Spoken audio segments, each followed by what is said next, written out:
शनिदेव की अद्भुत कथा, न्याय, क्रम और धैर्य की परीक्षा। नमस्कार मित्रों, आज हम आपको सुनाने जा रहे हैं शनिदेव की एक ऐसी कथा जो हमें सिखाती है कि क्रम से कोई नहीं बच सकता, न राजा, न देवता और न ही स्वयं शनिदेव।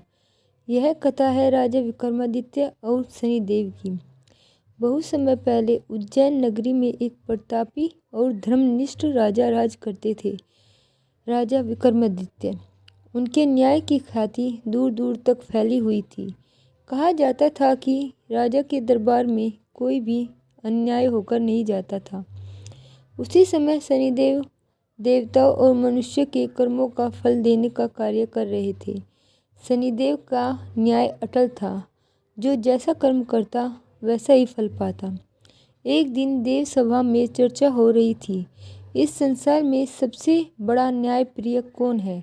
देवताओं ने कहा शनिदेव, लेकिन कुछ ऋषि ने कहा राजा विक्रमादित्य। यह बात शनिदेव तक पहुंची। शनिदेव ने सोचा, यदि राजा स्वयं को न्यायप्रिय समझते हैं तो उनकी परीक्षा लेना आवश्यक है। शनिदेव ने राजा विक्रमादित्य पर साढ़े साती प्रारंभ कर दी। धीरे धीरे राजा के जीवन में विपत्तियां आने लगीं।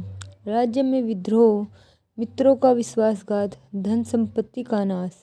एक दिन ऐसा आया कि राजा को सिंहासन छोड़कर जंगल में जाना पड़ा। भाग्य ने राजा को यहाँ तक पहुँचा दिया कि वे एक नगर में तेल निकालने की धानी चलाने लगे। एक दिन राजा पर चोरी का झूठा आरोप लगा दिया गया। राजा के हाथ पांव कटवा दिए गए।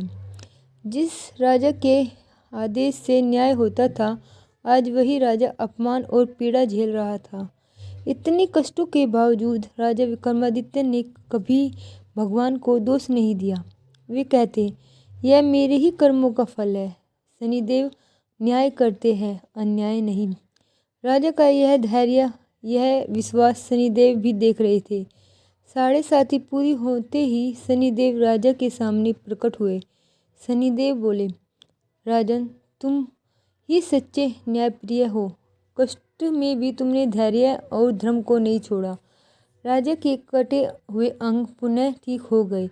उन्हें पुनः राज्य प्राप्त हुआ, पहले से भी अधिक वैभव के साथ। दोस्तों, इस कथा से हमें 3 महान शिक्षाएं मिलती हैं। क्रम का फल अवश्य मिलता है। शनिदेव दंड नहीं, न्याय देते हैं।